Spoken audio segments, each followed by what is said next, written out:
Ade Dewey Dembella. Give me the power, I beg of you.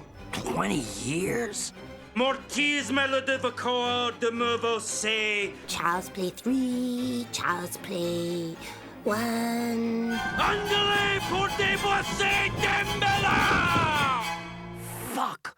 I've been doing this shit for 20 goddamn years. Chucky is such a professional. Babe, how about a smoke and a spritzer over here? A visionary, really. An absolute genius. I'm, Glenn. Or Glenda. He's a genius. Yep. Okay. Ready? The original impetus for creating the movie, the first movie, Child's Play, this was back in the mid-'80s. I was in college, and I was a lifelong horror fan, so I already had that mindset anyway. So once Cabbage Patch Dolls became popular, I sort of put these ideas together. Hi, I'm Tommy, and I'm your friend to the end. The first movie, if you remember, had this kind of parodistic look at that entire world, a world that calls children consumer trainees. A good guy. Which I found just very cynical in a wonderful way, and I just thought that somehow exploiting that would be very interesting for a horror movie. I hate kids. I had seen movies and TV shows that featured the killer doll idea. It wasn't new, but one thing I realized had never been done before was no one had ever treated the doll as a full-fledged character who had a character arc and dialogue scenes. Nothing like a strangulation to get the circulation going. Don is an incredibly creative guy, a very funny guy. He truly bathes in the blood of horror movies. Don had the foresight to really see Child's Play and the character of Chucky as a franchise. In fact, if it was a movie, it would take 3 or 4 sequels just to do it justice. Yeah, I think he always knew that there was a bigger world to Chucky than just your typical monster movie, and here he has evolved from serial killer to a fine family man. Nobody makes Swedish meatballs like you, babe. Peachy. Thanks, honey bun. These films have really evolved from being a really frightening first film to moving much more into the area of being horror comedies and not taking ourselves really seriously. It's a doll. Yeah, Chucky is in the top killer form, like Jason, Michael Myers, Freddy Krueger. People in the hood respect him. I know in my hood everybody know Chucky. Everybody in the ghetto know Chucky. Chucky he's hard. He be killing motherfuckers hard. I'm a big fan of Chucky. I think he's better than Jason. He's better than all of them, than Freddy, better than Norman Bates. Jesus Christ! He has the most style to me of all, and I love him, and now he's multiplying, which is even better. But something began to evolve, and that was what Brad Dourif did with Chucky's personality based on Don's words, was to bring out this kind of know-it-all, arrogant little guy. We have a problem with killing. I don't have a problem with killing. And it just seemed to me more interesting and at the same time kind of funny, the idea of imagining what this little 2-foot killer doll actually thought about. What made him vulnerable? What kept him up at night? The Bride of Chucky is the last one. That was when the Tiffany doll was introduced. This is Tiffany. I believe we've already met, haven't we, sweet face? That last movie was hard. It was gangster. It kept Chucky in his form, killing and whatever. In that movie, I structured in such a way that their relationship between Chucky and Tiffany went through all of the usual stages of a romantic relationship. They courted, they went on a date, they had sex, they got married, they fought, and they killed each other. All of the standard stages. It was a big decision with Bride of Chucky to really embrace the humor. There's a certain absurdity that's built into the Child's Play franchise anyway. So kind of approach it with a humorous angle and then keep them a little off balance so we can really push the humor and the horror to give our audience exactly what they're looking for. Life sure is full of surprises.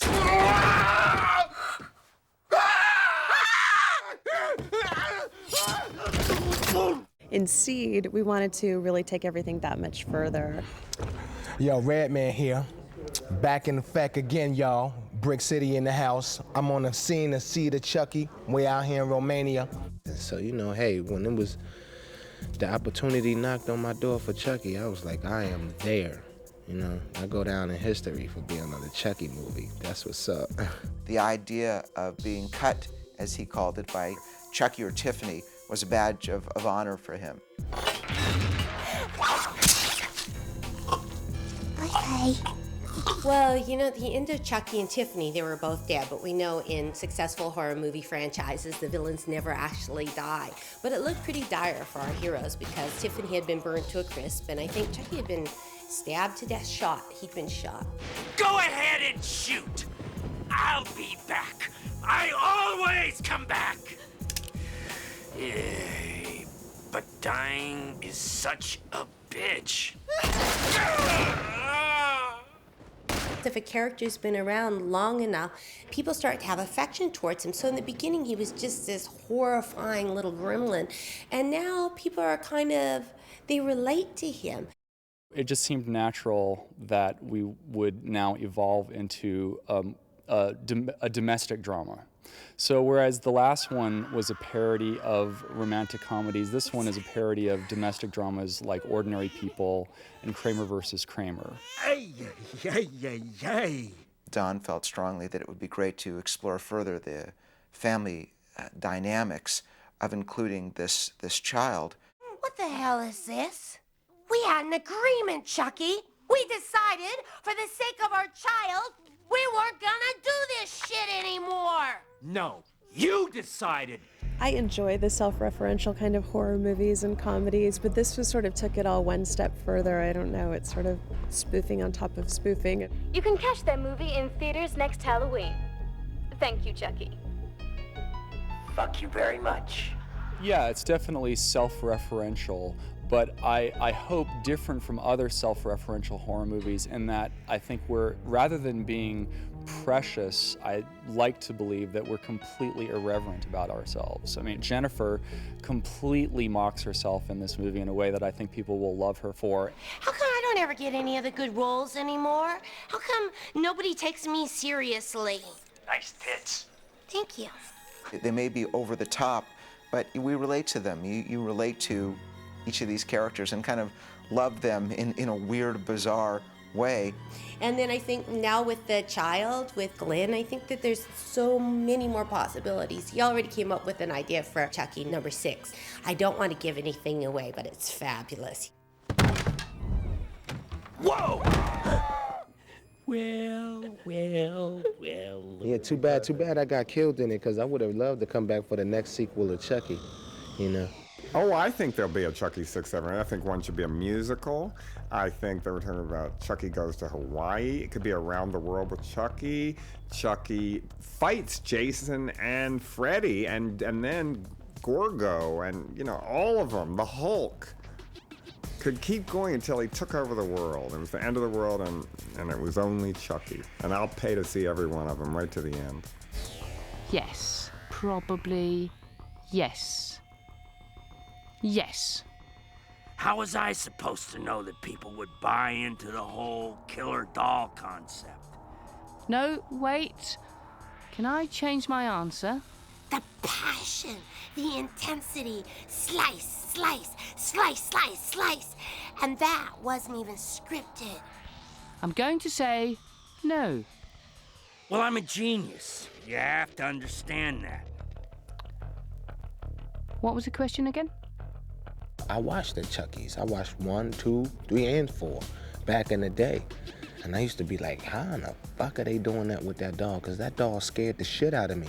Well, one thing, if you're successful in bringing these guys to life, is nobody will have a clue as to how many people are involved. I mean, when we go on set and there's an army of 7 people carrying the puppet in, and then it takes 15 of us to set it up, rig it, and perform it, they realized there's a lot more involved than just bring the doll to set and let's shoot a scene. Obviously, we start with a script that we all think is great and funny, and after we cast and we bring in our doll performers, and in this case, it's Jennifer Tilly voicing the character of Tiffany. These bodies are okay, but they're like apartments we're just renting. And Brad Dourif, as always, voicing the character of Chucky. What is this shit? And then the new addition would be Billy Boyd from Lord of the Rings, who is a fantastic addition to the movie, and he's voicing the new character of Glenn. Yeah, Dad. It'll be fun. And now he has Chucky to add to his resume. I'm sort of playing two characters, really. I'm playing Glenn, who is also Glenda. Who the hell are you? Shitface. Now, what kind of a name is that? As far as Glenn goes, Don really wanted something really haunted. He wanted more of an angular face. I think we had 7 or 8 different sculptures of what Glenn could look like, still following the parameters that we were given, but kind of seeing how far we could push it in a couple different directions. Then we would take that design and play with hair color, hair length, eye color, pupil size, teeth, eyebrows, no eyebrows, you name it. It all goes in along with the sense of the body and the colors of the wardrobe. And then you get into these bizarre questions. Well, let's see, should Glenn stuff a bra or would Glenn just wear mom's dress? Oh, shit. Glenn has to have this sort of innocence. But then, you know, he's son of Chucky, so, you know, he has to have sort of that gene pool as well. You proud of me now, Daddy? Are ya? Just bringing the characters to life is a complicated task involving the art of breaking down character and emotion into very specific gestures, hand gestures, raise of an eyebrow, flicker of an eye. The computer system for performance for these puppets is actually something that hasn't been done before. They program the voices into the dolls, and then they create the performances and match the lip sync. Then, as far as the puppets go, I mean, that's a pretty complicated process in its own. What am I supposed to do with this? I like that. Someone's off with a blink.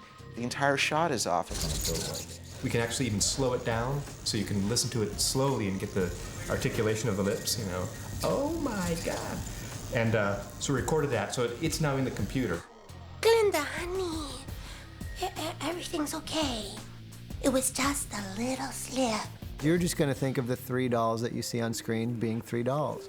But every character has 2 neutral heads, 1 screaming head. Those are fully mechanical, functioning heads, several pairs of arms, from mechanically dexterous hands to positionable rod puppet hands to posable arms.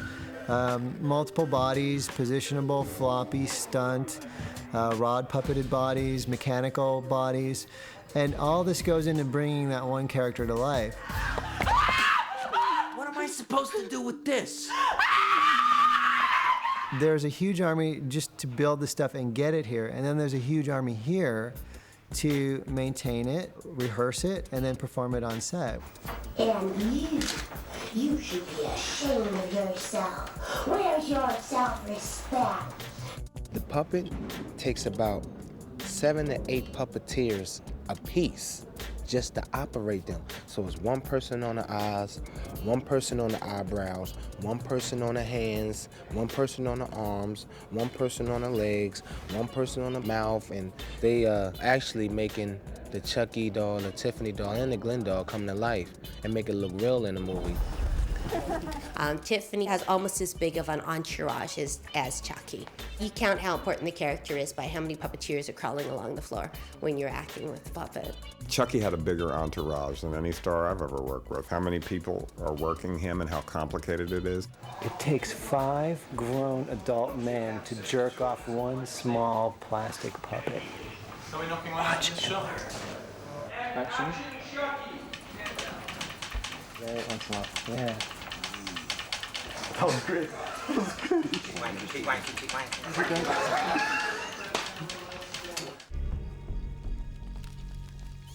A masturbating midget? That made me so happy I was in show business. They all have tons of cables, miles of stuff coming out their rear ends to all these controllers. It's like no matter how well we're able to pack everything in for the head and get all the functions improved in the head and the mouth shapes, we're still cable controlled in regards to the arms, the legs, the torso, and all that. All the floors are actually all designed to be really beautiful visually, but also you'll see a lot of square tiles in there, and that's so we can pop out those tiles and give the puppeteers space to actually put their equipment sort of through a small space that we can then cover up, and it really helps sell the dolls. The puppeteers is doing a great job. They gotta go under the floor, looking up. They gotta be scooched down on their knees all the time, dressing her up, making sure her moves is right. So I know they back be hurting like a motherfucker at the end of the day. So, you know, big up to the puppeteers. Okay, someone stabilize the body, please. Because she's balanced on her heels, we're gonna need to have someone underneath there just making sure that she's secure. Because it's easy to make it move, but it's really hard to make it be a specific character and do a specific performance. It's easy to go from A to B, but what's the attitude and who is it? And then take that concept and say, okay, you 7 people need to each think in tandem as this one character. Speed. Mark? And action. And cut. Thank you. Okay, let's print that and go again. And that's sort of the thrill, and that's sort of the, you know, the big hurdle at the same time. By the way, Miss Tilly, can I have your autograph? I'm a big fan.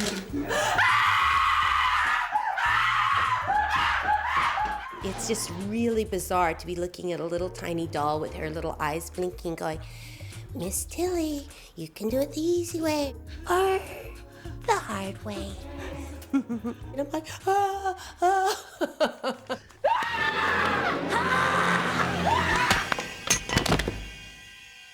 No wonder her career's in trouble. I'm working on Tiffany's glamorous arms. I'm working on Tiffany's body. And I'm working on Tiffany's head.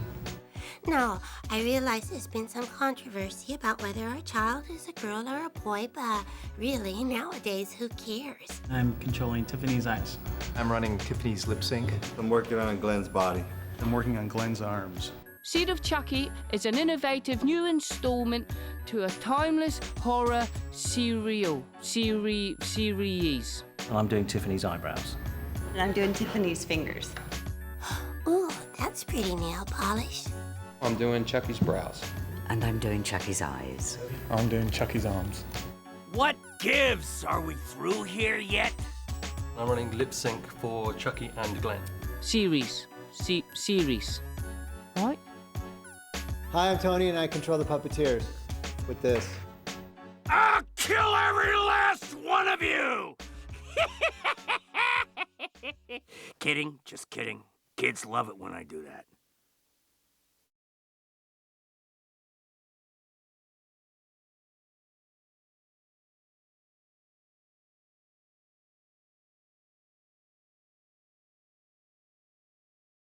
Thank you.